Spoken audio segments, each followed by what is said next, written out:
So today I'm going to be answering that question that everybody has been waiting for. How fast is my car? Well, we all know how loud it is.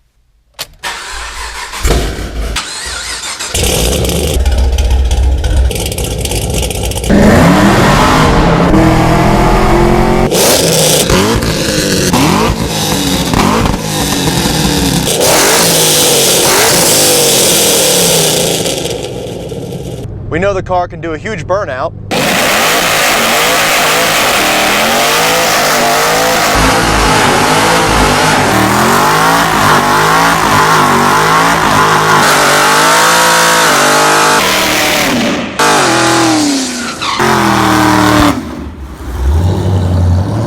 We also know that it makes a little over 700 rear wheel horsepower and 700 rear wheel torque.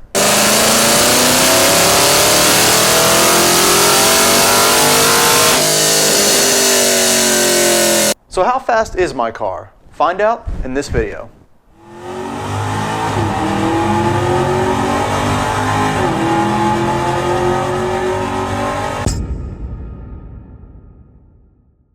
Now before I start the video, saying a car is fast is only based upon someone's opinion.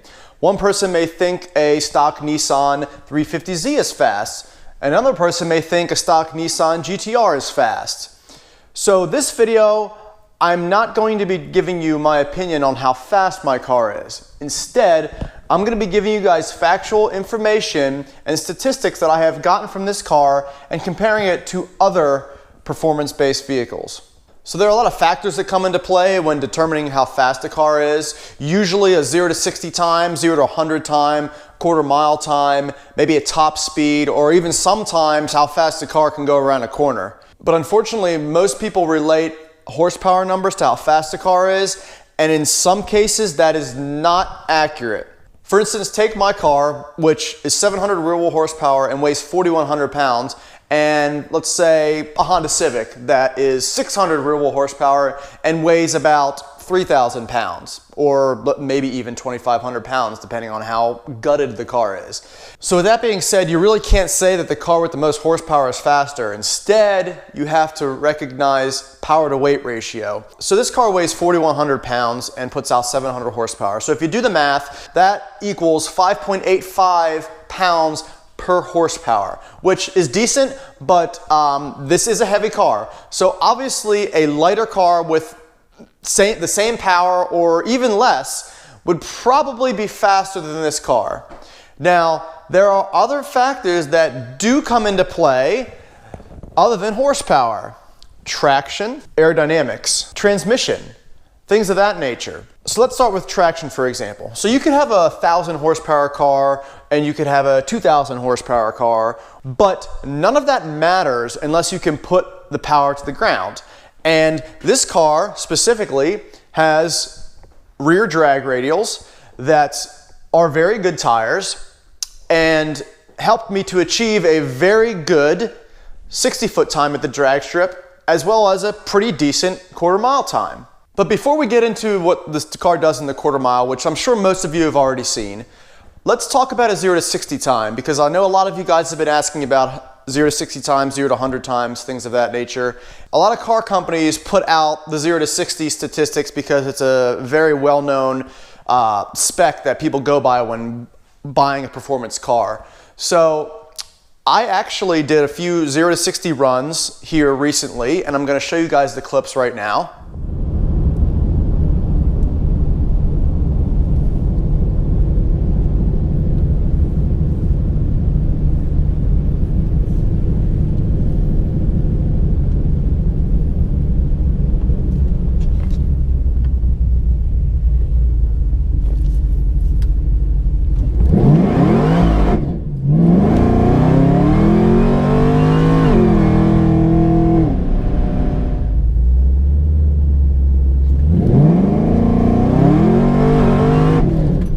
As you can see, I was using that P3 gauge that I installed about a week ago, and it does the 0 to 60, 0 to 100 times. It does 60 to 0, it does 100 to 0, I believe, and it also does 60 to 130. But anyways, getting back to the video footage. Now, both of those 0 to 60 runs, I had pretty much no traction. And that is pretty understandable, seeing as how it's about 50 degrees right now. Colder weather means less traction, but it does mean better performance out of your engine. Now, the tires were not really warmed up. I probably could have done a huge burnout and I would have gotten maybe a little better time. Or maybe if I was on a prepped track like at the drag strip, I would have gotten a way more accurate time.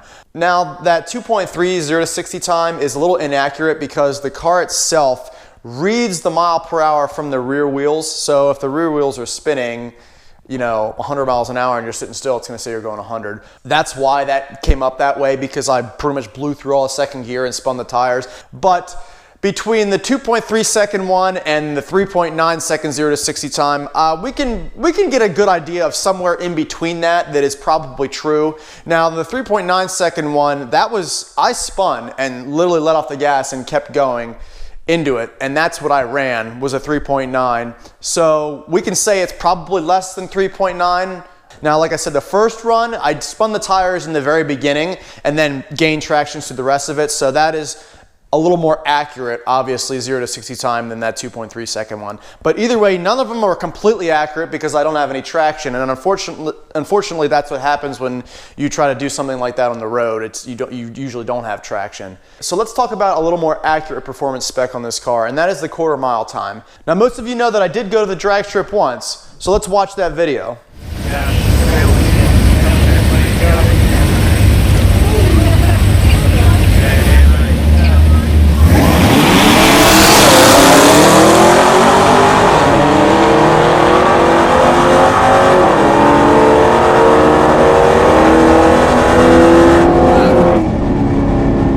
So that was the fastest pass I did of the night. I ran a 10.27 at 136 miles an hour, and I ran a 1.5 60 foot. So I hooked up pretty well on that pass. I probably could have got more out of it, but unfortunately I was kicked out because they didn't have the proper safety equipment on my vehicle. And if you want to watch that video, you can check all of that out. Now, I was really hoping to have a 9-second car as this sits on, the regular 20-inch wheels with drag radials in the back. I was really hoping for a 9-second pass, but unfortunately I didn't get it this year. The drag strips are now closed for the year, so I can't really go anywhere, and it's really just getting colder and colder, so that's just not good either way. But next year I'm hoping to take it to the track and run a 9-second pass. So another thing that people talk about too is the top speed of cars, and that can tell you how fast a car is.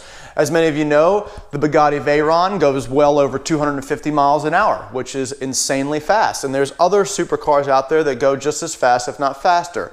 This car from the factory will go 186, and there is a limiter. So when you hit 186, the car doesn't go any faster. It's limited in the computer. Now, that limiter has now been taken off, so I can go as fast as I want. The computer is not going to stop me until pretty much I run out of gears or I just can't go any faster because of aerodynamics. So that's another thing that plays a part in the top speed of this car. Can it go, 200 plus mile an hour? Sure. If I had a long enough road, it probably would. But I don't have a long enough road to do that and legally do that, one, and I don't have any events I can go to that I can see if my car will do over 200 miles an hour.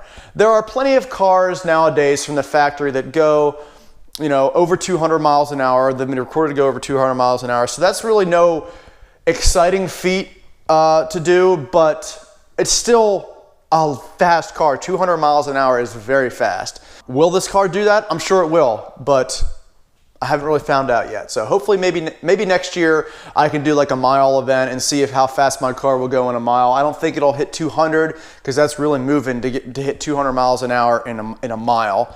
But who knows, maybe it will. Now, as far as the car taking a corner, it's becoming more and more of a drag strip car, straight line speed, but the car can take a corner. The car can take a corner very well. If I had better tires in the rear for cornering, now those are great straight line speed tires, drag radials. That's what they're meant for. They're not really meant to go around a corner fast. Even though they still have decent traction around corners, they would not be as good as, say, like a Michelin Pilot Super Sport or a tire of that nature, like a track tire. So if I would put tires like that on this car, it would be very good around the track. It would probably take a corner. I think it does over G in lateral cornering. So that's good. That's up there with supercar numbers. So the car can still take a corner even though it's one, heavy, and two, technically still an American muscle car, which have been known for years and years and years to not be able to take corners. So it's very cool that cars like this nowadays are evolving and they're able to do things that you never thought cars like this would be able to do. So how does this car stack up to other performance cars in terms of how fast it is? You're going to find out after this ad. Since the only really accurate spec that I was able to come up with this car is a quarter-mile time, that's what we're going to base off of, and basically we're going to call that factual information, and we're going to look up some cars that have run slower times and some cars that have run faster times. And just keep in mind, people, we're talking about production vehicles here. We're not talking about, you know, your GT500 that has 1,000 wheel horsepower, and we're not talking about cars that basically, like the Koenigsegg 1-to-1. We're not talking about cars like that because those cars are rare and those are kind of like a one-off type thing. We're going to talk about cars that you can go to a dealership and buy. So I've looked at a few sources online and I was able to come up with a few cars that are faster than mine and a few cars that, well, a lot of cars that are actually slower than mine in the quarter mile. But we're going to start out with some cars that are faster than me. And right off the bat, a Bugatti Veyron Supersport is currently faster than mine in a quarter mile as my car sits, running a 10.2. This runs a 9.7. Other cars like LaFerrari or a McLaren P1 or even a Porsche 918 Spider, all of those cars are 9-second cars. They're all faster than mine currently in a quarter mile. Now, some cars that are not faster, cars that I will easily beat in a quarter mile. One being any type of Lamborghini pretty much made today. Aventador, Aventador SV, both of them run a slower quarter mile in this car. Huracans, all of them. McLaren 650S or 675 LT, both of those cars are slower, run a slower second. They run about 0.2 seconds slower than my car. A Porsche 991 Turbo S, Audi R8, the V10, the new one, still slower. Tesla Model S, P100D, even the P90D with the ludicrous upgrade, Nissan GTR, Acura NSX, a new Corvette Z06, a Pagani Huayra. Those are all cars that are slower than mine in the quarter mile. Now, most of those cars would probably pass my car after about 150, 160 miles an hour, only because obviously this car isn't the most aerodynamic car comparing them to, like, you know, a LaFerrari, but in the quarter mile, this car would beat them. Now, if we're talking about racing somebody on the street, which is obviously illegal, but if we want to talk in terms of that, my car would probably not do as well because the track environment isn't prepped. But then again, those cars might not do as well either, because what you have to understand about the times of those cars and recorded times like that, that's all done by usually professional drivers in a closed environment, in the best conditions, and even multiple times. They're going to try and get the best time they can multiple times, time after time after time after time. For an average person that buys this car, to replicate the performance numbers that these cars put out, that's very hard to do. Even buying this car stock and trying to replicate a 3.90 to 60 time and you know, a 12-second quarter mile time, it's kind of hard. Now, you go to a track and do that, sure, you could do that. Put a set of drag radios on, sure, all day you'll do that. But most of the time we're talking about real world environments. And that's another factor that comes into play when you're determining on how fast a car is. So if I was lining up next to the exact same car as mine, but that car had 850 wheel horsepower, and I have 700. The natural assumption would be to assume that the other car is gonna definitely beat me. What if he had stock tires? What if he had a manual transmission? What if he had a full gas tank? You might think that's stupid, but guess what? Here's how much a gallon of gas weighs. Multiply that by 10 gallons. So every little bit helps. Now, any of you guys that have a similar car to mine, or maybe you have the exact same car, before you run out and go to a performance company and dump a whole bunch of money in it and you want the same power as me and so you can be just as fast and say you're faster than all these cars, you have to really think about something. It's one thing to spend money and make a lot of power, but it's another thing to really know how all the parts work together and make the car fast. You know, anyone can go to a performance company, whether it be Lingenfelter or any type of big name company out there, and hand them money and say, make my car fast. But they don't know anything that goes into it, and those performance companies are going to do what they've done in the past, and they're going to the same package on every single car. And I think the cool thing that makes this car very unique is the fact that I've done a lot of research on the car, and you know, over a year worth of research on different parts that were better for the car, which were not as good, which parts would go with this part, and that all comes into play when making that power and making the car fast. And you know, I also have Andy to thank for it too, because Andy from Diablo Formula Racing, the guy who built the car, basically gave me some pointers as well. I came to him with a gigantic list of stuff that I wanted to do to the car and parts that I had already bought. You know, many of those parts used because I saved money, and I didn't go and like blow my wad on a bunch of new parts because it's really pointless, you know. I went to him and he helped me out, and he said, you know, maybe we should use this part. He suggested the Lunati Voodoo cam in the car because that's the cams that he uses at his shop, and I couldn't be more happy. We both couldn't be more happy. It worked for this car. I was actually going to do a Brian Tooley racing cam, and I'm very glad I didn't. I'm so glad I did a Lunati cam in this car. So the car is very unique in that aspect because I wasn't the guy that had a lot of money. I don't have a lot of money. I'll be honest with you. I don't have a lot of money. I saved my money and saved up for a year to buy all the parts for this car and bought them throughout the winter time and collected them and spent and bought used parts. So I didn't have a lot of money to play around with, but I was smart about it. And that's the difference, you know. That's the difference between somebody who has 20 grand and is like, yeah, Lingenfelter, I want, you know, 700 wheel horsepower. Well, guess what? I did it in 9 grand. You basically get more bang for your buck, and you have a sense of accomplishment when you build a car like this and you can say, all of these parts on here were my idea or a collection of mine and Andy's idea, and it's really cool to be able to say that, you know. And that's one of the good things about the build on this car is all the parts work together, they work well, it makes all the power where it needs to make it. You know, I make a lot of low-end torque like almost immediately, and it really helps the car get off the line and run that quarter-mile time. You know, there are other cars, other ZL1s like this with very, very similar power that aren't running quarter-mile times that quick. There could be a Camaro out there that's you know, twin turbocharged, and it could be running, you know, 750 to the wheel, but it's not going to have that immediate torque because it's a turbocharged vehicle, or maybe it doesn't have, you know, the cam that I have in my car. You know, that cam that I put in my car, which is a Lunati Voodoo cam, for those of you that are wondering, makes a lot of low-end torque immediately, and it makes a lot of power. It helps you get off the line, and it helps the car be. That's that feeling, that torque is that feeling when you get slammed in the back of your seat. That's torque. Horsepower is the fast feeling that gets you to the end of the track or the runway or whatever. That's what horsepower is. So, you know, you can't always go by horsepower. You really can't, because you could have a 650 horsepower, you know, Acura RSX, but it has maybe 400 torque. Well, that's a lot less torque to get off the line than 600, you know. And you might only be making that peak horsepower number at like, you know, 7,300 RPMs or whatever. Just at the peak, boom, there it is. Boom, boom, boom. There's your horsepower number. Not in where it matters, which is in the mid-range, where most of your time is spent. You're only there at redline for like 0.2 seconds, and there's your peak horsepower number, right? You're in the mid-range for multiple seconds, and that's where you want your power.